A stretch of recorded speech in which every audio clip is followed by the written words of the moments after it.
The stale air in the Copper Ridge saloon tasted of cheap whiskey, sweat, and regret. Jedediah Kane sat at a corner table nursing a glass of water, his back to the wall. It was a habit born from a life he was trying to forget, a life where a moment's inattention could be your last. His face was a road map of hard miles and harder memories, his eyes the color of a stormy sky, perpetually fixed on some distant, painful horizon. He had come to this sun-scorched corner of the New Mexico territory seeking nothing but anonymity, a place to let the ghosts of his past fade into the shimmering desert heat. The saloon doors swung open, admitting a slice of blinding afternoon sun and 3 men who carried their menace like a second skin. They were Silas Croft's men. Everyone in Copper Ridge knew them. Their swagger was fueled by the power of the man who paid them, a ruthless landowner who was strangling the town one parcel at a time. They paused, their eyes scanning the room, and settled on Jedediah. Trouble, he thought. He had a way of finding him no matter how far he ran. "Well, look what we have here," the leader, a burly man with a scar that split his left eyebrow, sneered. "A stranger. You look thirsty, friend. Croft's buying." Jedediah didn't move. He kept his gaze on the condensation trickling down his glass. "I'm fine." The man laughed, a harsh, grating sound. "Mr. Croft don't like it when folks turn down his hospitality. He owns near everything in this valley. What he don't own, he will. Might be wise to show some respect." Jedediah raised his eyes slowly. Respect is earned, not owned. The air crackled. The quiet conversations in the saloon died out, replaced by the tense scrape of a chair and the soft clink of a glass being set down. The scarred man's 2 companions fanned out their hands, hovering near their holsters. "You got a smart mouth, stranger," the leader said, stepping closer. "Mr. Croft also don't like smart mouths. He sent us to have a word with the folks on the Mitchell plot. But I think we'll start with you." The attack was clumsy but swift. The man lunged, reaching for Jedediah's collar. Jedediah moved with an economy of motion that was brutally efficient. He sidestepped the grab, his hand a blur as it shot out, striking the man's wrist. A sharp crack echoed in the silence, followed by a howl of pain.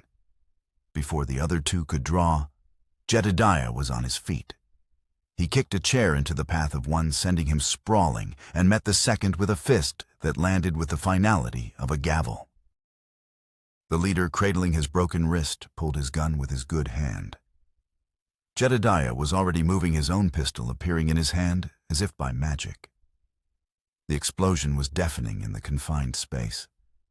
The man's gun clattered to the floor, a neat hole drilled through the back of his hand. He stared at it, his face a mask of shock and agony before collapsing. Jedediah stood over the 3 groaning men, his pistol still level, the smoke curling from its barrel. The fight had been over in seconds. It was a violent, ugly dance he knew too well, and the familiarity of it made his stomach churn. As the second man he'd struck tried to rise, something slipped from his waistcoat pocket and fell to the dusty floorboards with a soft, metallic clink. It was a silver locket tarnished with age, engraved with a single delicate rose. The breath caught in Jedediah's throat. The saloon, the downed men, the fear in the bartender's eyes, it all faded away. He knelt, his hand trembling slightly as he reached for the object. He'd seen a locket just like it 1,000 times before. He had bought it himself in a small shop in St. Louis a lifetime ago. It had hung around the neck of his wife Eleanor, a constant gleaming promise. It had been with her on the day she died. He flipped it open.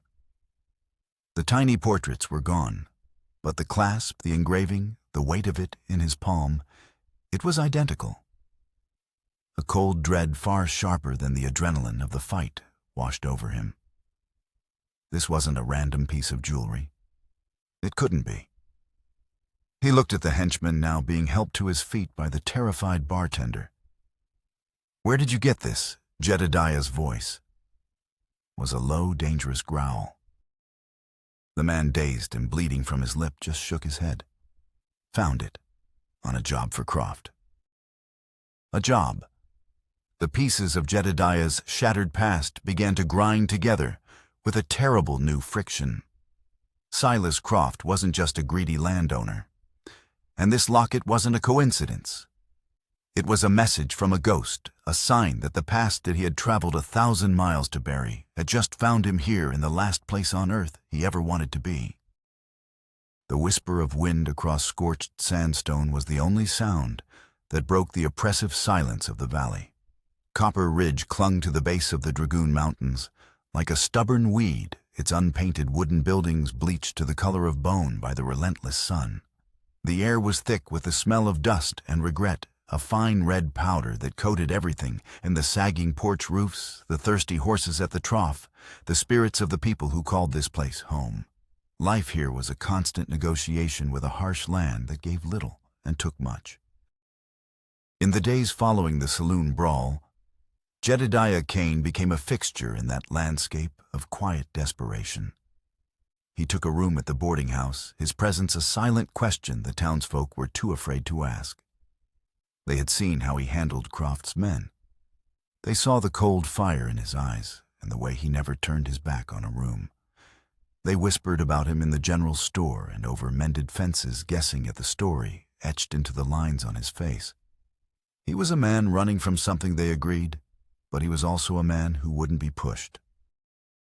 Deputy Sheriff Jake Coleman, a young man whose ambition had outpaced his experience, watched Jedediah with a mixture of suspicion and grudging respect.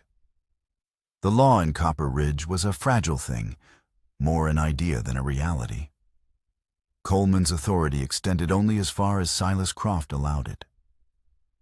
The territorial marshals were a week's ride away, and the governor's men were more concerned with railroad contracts than the slow strangulation of a forgotten desert town.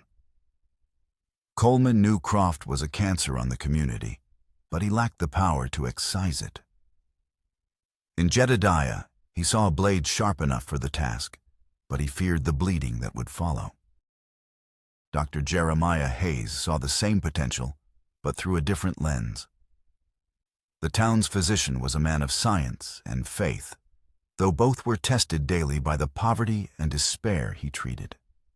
He saw in Jedediah a deep, unhealed wound, a soul cauterized by loss. Dr. Hayes had patched up Croft's men after the fight, listening to their bitter threats of reprisal.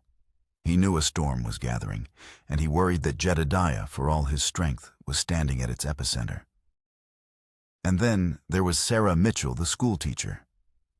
She ran the one-room schoolhouse with a quiet, fierce dedication, her starched collars and tightly bound hair a shield against the untamed world outside. She observed Jedediah from a distance, her gaze analytical and wary. He represented the very chaos she had fled, a raw masculine violence that unsettled the orderly life she had painstakingly constructed for herself. Yet she also saw a flicker of profound sorrow in him, a familiar shadow that resonated with the ghosts of her own carefully hidden past. The town lived under Croft's thumb. He owned the bank, the largest ranch, and the only reliable well. He was buying up smaller homesteads for pennies on the dollar, squeezing families until they had no choice but to sell or starve. His methods were legal just barely. He'd call in decades-old debts, divert precious water, and use his army of hired thugs to intimidate anyone who thought of resisting. The fear was a low hum beneath the surface of daily life, a constant pressure that was slowly crushing the town's spirit. People stopped looking each other in the eye, their conversations becoming clipped and guarded, lest a stray word find its way back to Silas Croft. It was into this simmering pot of fear and resignation that a new tragedy was dropped. Mary Catherine Wells, a young woman who worked in the hotel laundry, died of a fever 3 days after giving birth. She was 19, quiet, and kept to herself, a solitary figure whose sudden pregnancy had been the subject of cruel, sanctimonious whispers.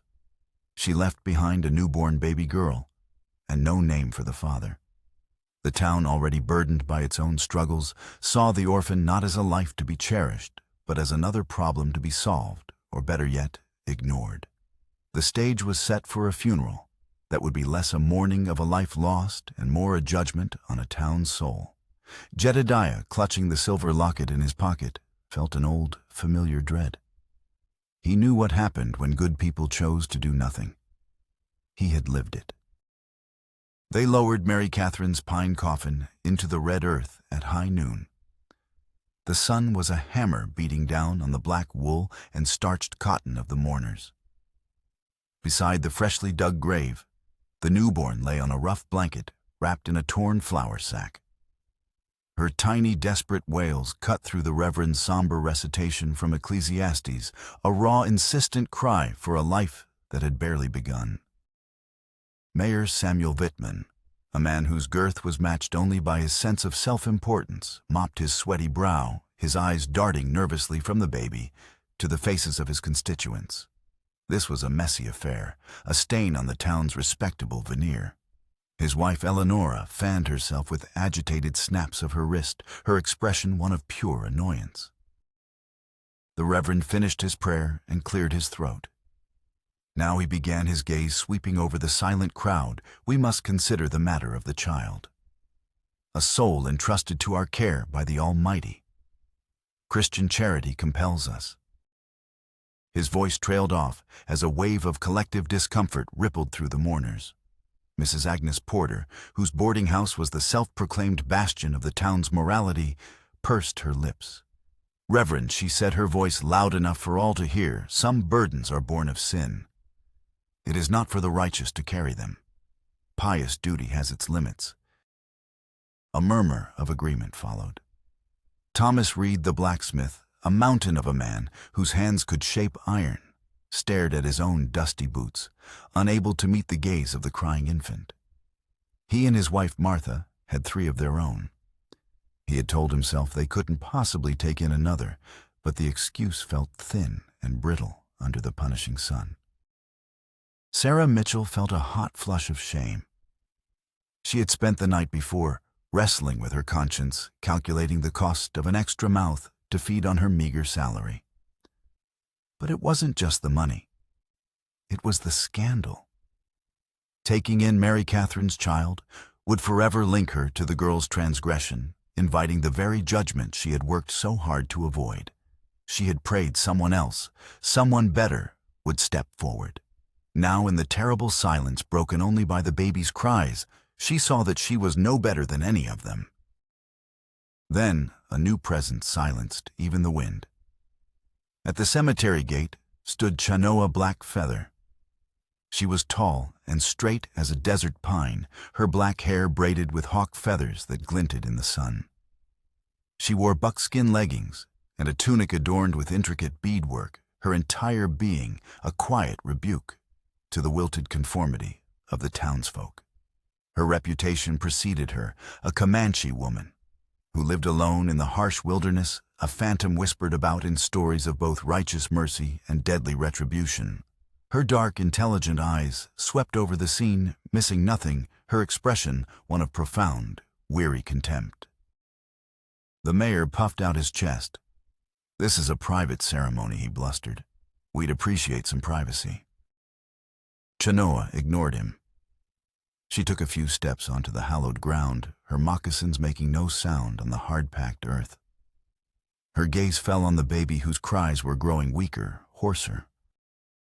Jedediah Kane watched from the edge of the crowd, the silver locket in his pocket, feeling as heavy as a gravestone.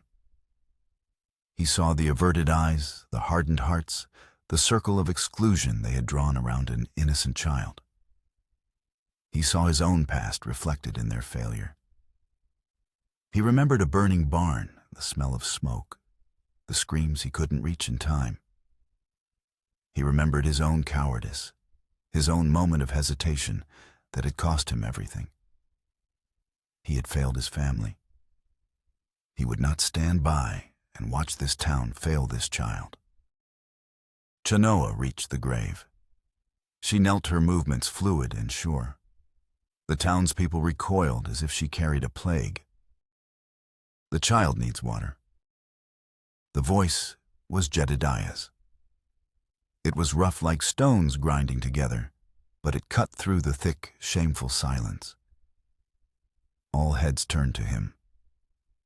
He stepped forward, pulling a canteen from his belt.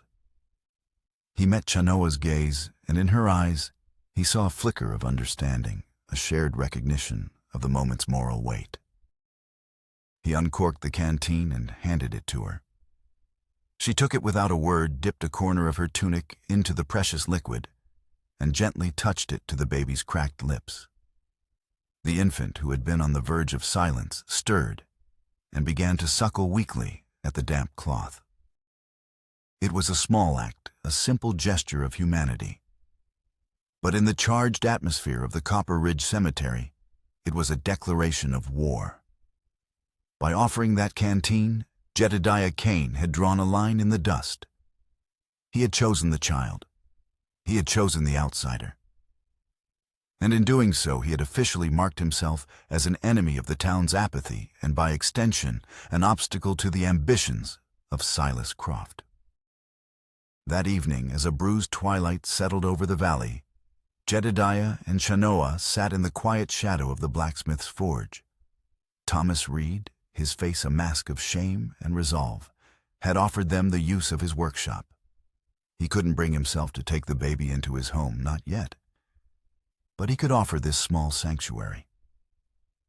The baby, swaddled in a clean blanket provided by a guilt-ridden Martha Reed, slept peacefully in a makeshift cradle. They had decided to call her Hope. It felt like a prayer. The forge door creaked open, admitting a figure framed by the deepening purple of the sky. It was Silas Croft. He was not a large man, but his presence filled the space. He was impeccably dressed in a tailored suit that seemed immune to the dust and heat. His silver hair neatly combed his smile, a masterpiece of practiced charm. Only his eyes, cold and dark as a desert well, betrayed the predator beneath. "Mr. Kane Croft," said his voice smooth as polished mahogany. "A pleasure to finally meet the man who has caused such a stir. And Chanoa Blackfeather, the local legend. I must say you two make a rather unorthodox pair." He strolled into the forge, his expensive boots clicking on the stone floor. His gaze flickered to the sleeping baby, a brief, dismissive glance. "I heard about the unfortunate business at the cemetery. A commendable, if foolish, display of charity. But this child is now a complication. I am a man who dislikes complications." Jedediah rose slowly to his feet, positioning himself between Croft and the cradle. "She's not a complication. She's a child." Croft chuckled a low, condescending sound. "Semantics. The fact is, her mother, the late Miss Wells, occupied a small, rather insignificant plot of land. A plot I intend to acquire. With the mother gone and no legal heir, the process becomes much simpler. You, however, are interfering." He stopped a few feet from Jedediah, his charming smile never wavering. "I am a reasonable man. I'm prepared to offer you $500 to take the child and be on the next morning's stage. Leave Copper Ridge and never return. It's a generous offer. More than a man like you could earn in a year." He paused, his eyes narrowing slightly. A man running from his past ought to know when to keep running. The veiled threat hung in the air. The locket in Jedediah's pocket felt hot against his skin.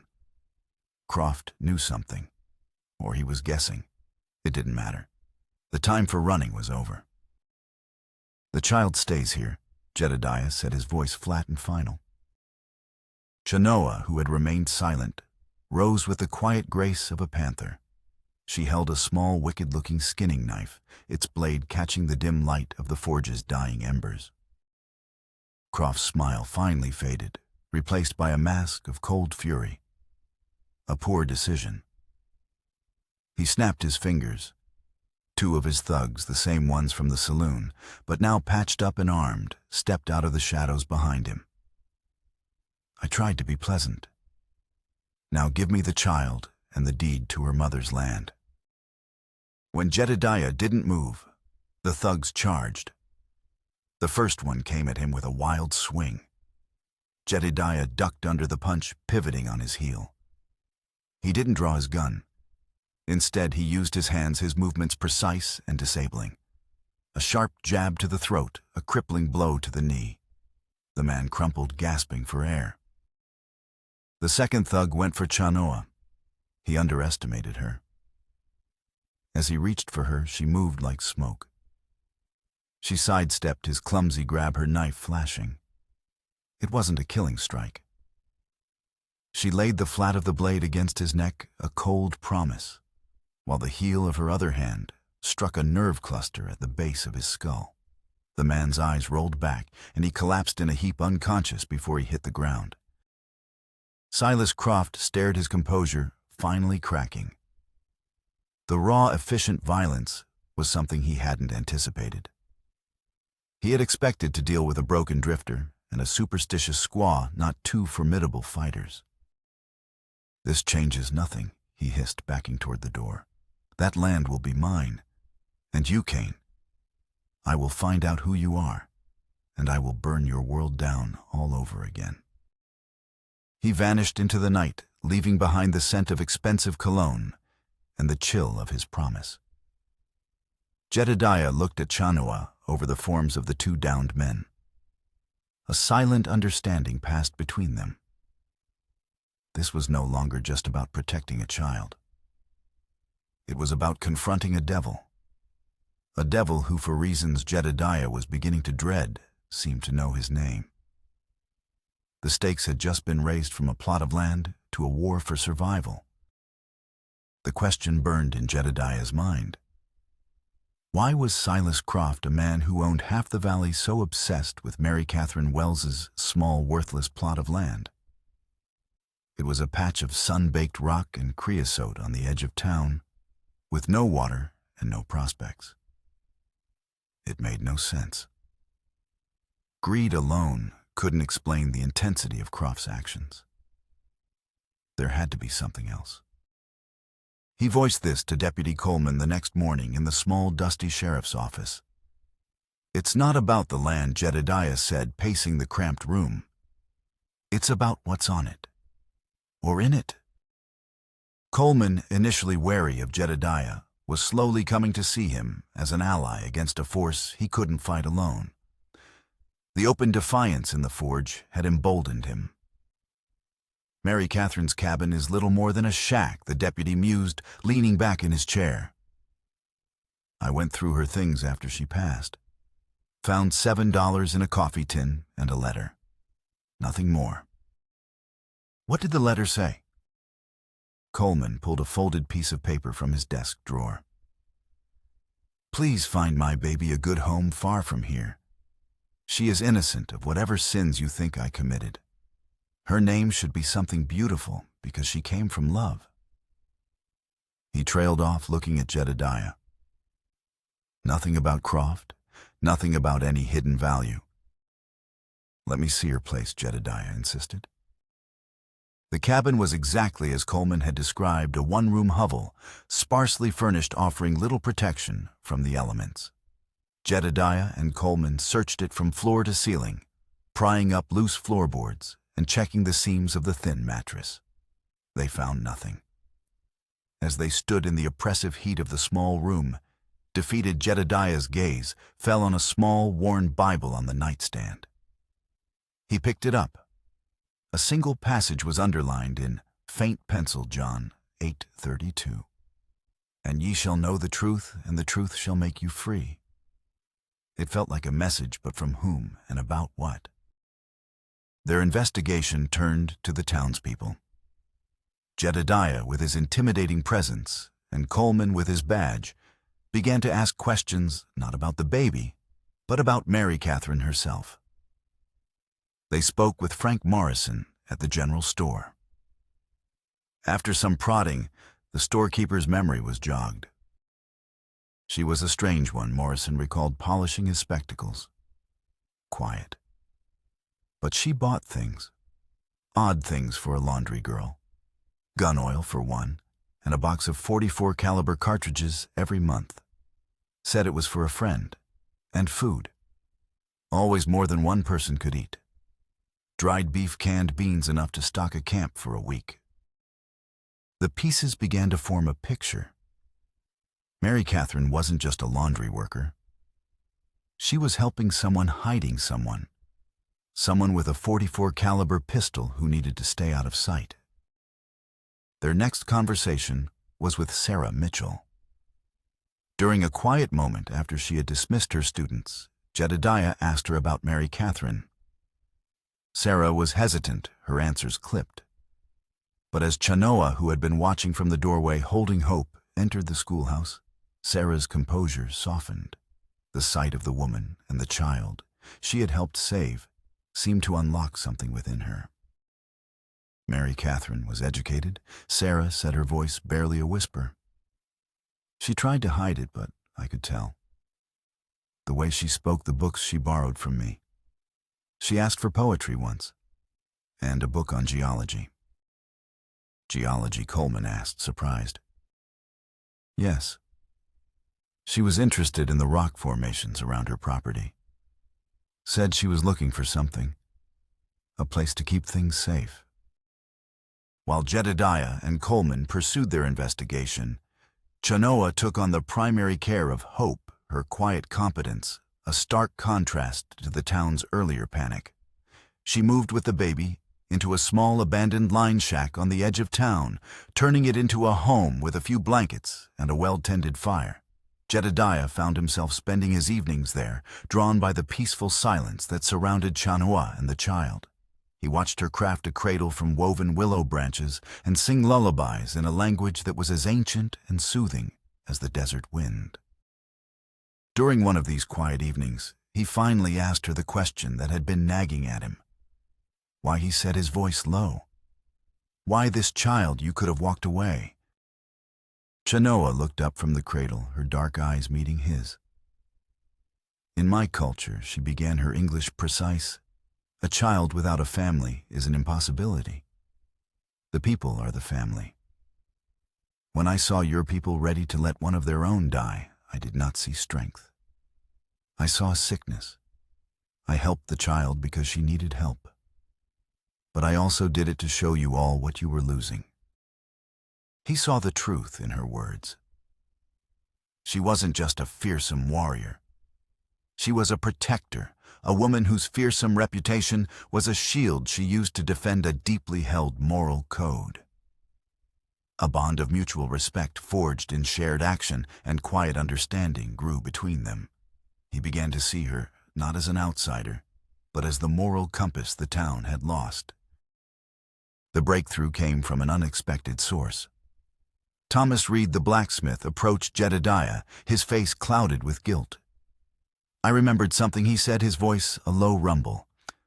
About a month ago, Mary Catherine came to me. She had an old pickaxe, wanted the head retempered, made stronger. Said she was trying to break through some hardpan rock out at her place. I asked what for, and she just said she was making room for the future. Hardpan rock? Geology. A place to keep things safe.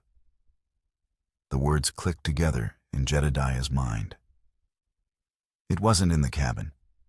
It was under it. He and Coleman returned to the property at dusk, armed with lanterns and shovels. They searched the ground around the small shack. Behind the cabin, hidden beneath a pile of brush and loose stones, they found a set of heavy wooden doors flush with the ground. They were old and weathered, the wood warped, but a new sturdy-looking iron lock, one of Thomas Reed's, secured them. Jedediah broke the lock with a crowbar.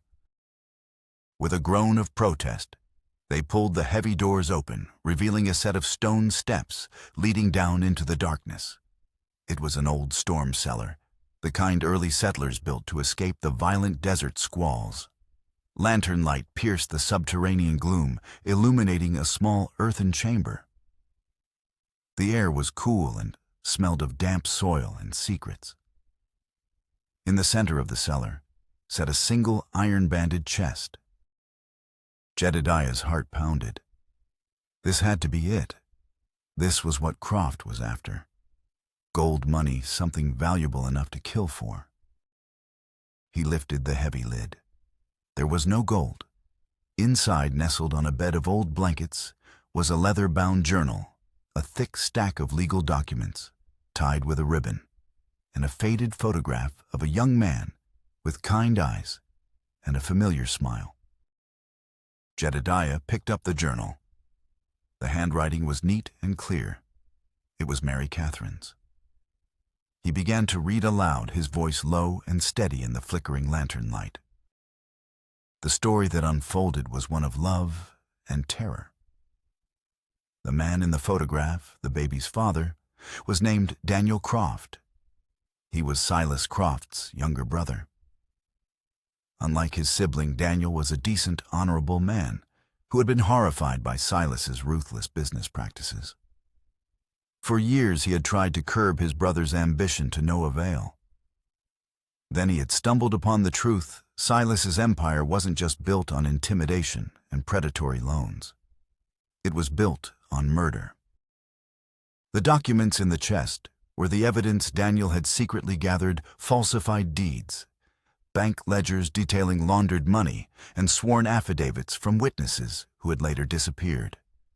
He had discovered that Silas had systematically murdered the original homesteaders and the valley men who had refused to sell their land, and had covered it up, making their deaths look like accidents or Indian raids. Daniel had fallen in love with Mary Catherine, a woman whose quiet strength and integrity had captivated him. He had planned to take the evidence to the federal marshals in Santa Fe, expose his brother, and start a new life with her and their unborn child. But Silas found out. He hunted his own brother down and killed him, staging it to look like a robbery. Mary Catherine, pregnant and alone, had hidden the evidence in the one place she knew Silas would never think to look, a place he would only see as a worthless plot of land to be acquired. She had been preparing to flee with the evidence herself when the fever took her. The truth settled over the small cellar with a crushing weight. This was never about a land grab. It was about a desperate cover-up. Silas Croft didn't want the land. He wanted to bury the proof of his monstrous crimes, the evidence that could bring his entire empire crashing down. And hope the innocent baby sleeping peacefully back in town was not just an orphan. She was the last heir to the Croft name, the living embodiment of the brother Silas had murdered. She was the one loose end he had to eliminate. The discovery of the journal and the evidence changed everything. Jedediah's mission was no longer simply to protect a child. It was to deliver justice for a murdered man and a dozen forgotten families. His new goal was clear: get the evidence to the territorial marshals in Santa Fe. He, Coleman, and Chanoa met in the sheriff's office, the chest of documents sitting on the desk like a powder keg. "We need to send a rider," Coleman said, his face grim. "Someone fast who knows the back trails. Croft will have the main roads watched." Chanoa nodded. "I will go. I can travel faster alone than any posse. I will avoid the roads and the patrols." It was the best plan they had. While Chanoa prepared for the dangerous journey, Jedediah and Coleman made a pact to fortify the town and protect Hope at all costs. But Silas Croft was a step ahead of them. The next morning, the town awoke to a terrifying silence. The constant rhythmic creak of the windmill that pumped water from the town's only well was gone. Jedediah and Coleman raced to the wellhead and found it smashed, the pump mechanism shattered beyond repair. A note was nailed to the frame, written in Croft's elegant script. "Copper Ridge has 1 day's worth of water in its cistern. Hand over the boy who calls himself Cain the evidence he stole and my brother's child. If you refuse, I will not only let you die of thirst. I will burn your town to the ground and salt the earth where it stood. You have until sundown tomorrow." Sundown. Panic ripped through the town like a flash flood. The cistern held enough water for drinking, but not for livestock. not for washing and certainly not for putting out fires. Croft had them in a stranglehold. Fear turned to anger, and the anger was directed at Jedediah. "This is your fault," Mayor Whitman shouted, his face purple with rage, a crowd of frightened citizens behind him. "You brought this down on us. Give him what he wants." Jedediah stood his ground, the chest of evidence at his feet. He looked at the faces in the crowd, the same faces he had seen at the cemetery, the ones who had been ready to abandon a baby, to save themselves from inconvenience. Now they were ready to sacrifice him and that same baby to save themselves from a threat. He was faced with a bitter moral dilemma. Why should he save a town that was too cowardly to save itself? He could take the evidence, take hope, and disappear into the desert. He and Shanoa could make it. But as he looked at their terrified faces, he saw something else flicker in the eyes of a few. He saw the shame in Thomas Reed's face, the resolve in Deputy Coleman's, the fierce protective glare Sarah Mitchell directed at the mayor. It was Sarah who spoke first, her voice clear and strong, cutting through the mayor's blustering. "No," she said, stepping forward to stand beside Jedediah. "We will not hand over a man who stood up for us when we were too weak to stand for ourselves. We will not sacrifice a child to a monster. We were cowards once. We will not be cowards again." Thomas Reed stepped up next, his blacksmith's hammer held in his hand like a war club. "She's right. This is our town. We let fear rule us for too long. No more." One by one, others joined them. Frank Morrison from the general store, Dr. Hayes, even the mayor's wife Eleonora, her face pale but determined, left her husband's side to join the small group of resistors. The townspeople, shamed into action at the cemetery, and now forced to confront their own extinction, were finally choosing a side. They were no longer a collection of frightened individuals. They were a community ready to make a stand. Jedediah looked at the small, defiant group, and for the first time since he'd lost his family, he felt like he was a part of something. He was no longer just protecting a child. He was defending a home. As dusk bled across the sky, a hot, dry wind began to blow from the east, carrying with it the smell of dust and the promise of a storm. The town of Copper Ridge transformed into a fortress. Under Jedediah's direction, the people worked with a desperate, unified purpose. Thomas Reed fired his forge, his hammer ringing through the twilight as he and his sons fashioned wicked-looking caltrops from scrap iron to cripple Croft's horses. Frank Morrison and his wife boarded up the windows of the general store, creating firing slits between the thick planks. Sarah Mitchell, with a calm authority no one knew she possessed, organized the women, turning the schoolhouse into a makeshift infirmary, tearing sheets for bandages and boiling water. The wind grew stronger, howling through the streets and kicking up clouds of red dust that stung the eyes and choked the lungs. A full-blown sandstorm was descending upon them, turning the world into a swirling vortex of grit and fury. It was a terrifying force of nature, but Jedediah saw it as an ally. It would provide cover confusion and an element of chaos that might just even the odds. As darkness fell, Croft's men appeared on the ridge overlooking the town, and their forms silhouetted against the roiling, dust-choked sky. They descended like specters, their approach muffled by the screaming wind. The first wave hit the barricades at the edge of town. Wagons, overturned furniture piled high. It was a flimsy defense, but it served its purpose. As the riders were forced to slow down, Reed's caltrops did their work. Horses screamed and fell, throwing their riders into the disorienting gloom. The battle for Copper Ridge began. Gunshots flashed in the swirling dust. The townspeople, fighting for their homes and their very souls, held their ground. Deputy Coleman, a new fire in his eyes, coordinated the defense with Jedediah, their shouts barely audible over the roar of the storm. Jedediah moved through the chaos, a phantom of lethal efficiency. He wasn't just fighting to survive.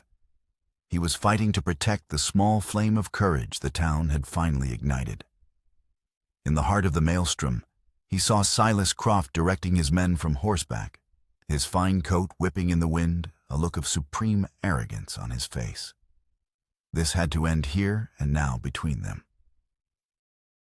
Jedediah broke from the main defense line, melting into the shadows and dust-clogged alleyways circling around the main fray. He emerged like a wraith directly in Croft's path on the windswept main street. The gas lamps, their light diffused and eerie through the thick haze, cast long dancing shadows. Croft saw him and smiled a chilling predatory grin.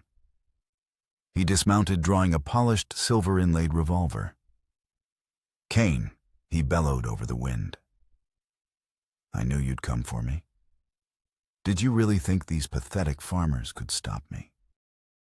"It's over," Croft Jedediah yelled back, his own gun steady in his hand. "Your brother's story is on its way to the marshals." The marshals. Croft laughed, a sound that was snatched away by the wind. "By the time they get here, there will be nothing left but ashes and your corpse. I will have that evidence, and I will have my revenge." They circled each other in the ghostly light and the sand scouring their faces. Croft fired first. Jedediah dropped and rolled the bullet, singing past his head. He came up firing his shot, chipping the wood of the saloon sign next to Croft's head. The fight devolved into a brutal close-quarters struggle. They crashed through the saloon doors, the gunfight turning into a desperate brawl amongst the overturned tables and shattered glass. Jedediah fought with a cold, contained fury he hadn't unleashed in years. He disarmed Croft with a swift, practiced move, a twist of the wrist that sent the silver revolver spinning away. As they grappled, Jedediah slammed Croft against the bar, his hand closing around the man's throat. It was then that Croft saw it, a faded, jagged scar on the back of Jedediah's right hand. Croft's eyes widened, not with fear, but with a sudden, terrible recognition. That scar. He gasped, his voice a choked whisper.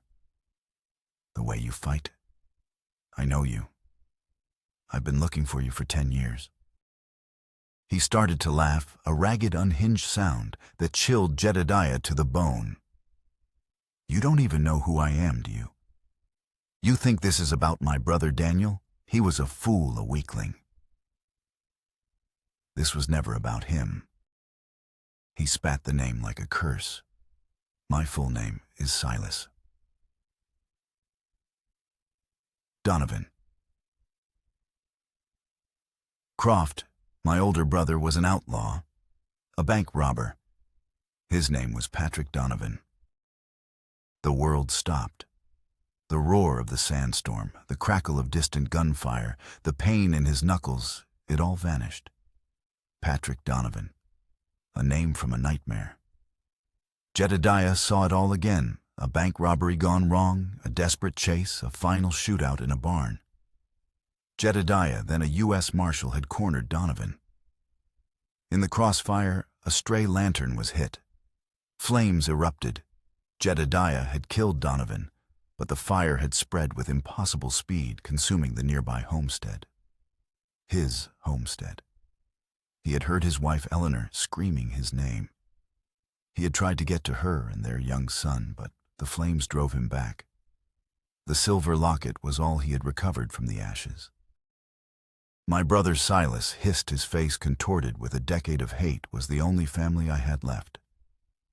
You, a self-righteous lawman, took him from me. And in the process, you lost everything. I've spent the last 10 years building an empire, all for this moment. All to find the man who destroyed my family and to pay him back in kind. Burning this town is just a pale imitation of the fire you started." The final horrifying truth crashed down on Jedediah. This wasn't about land or evidence. This was a vendetta.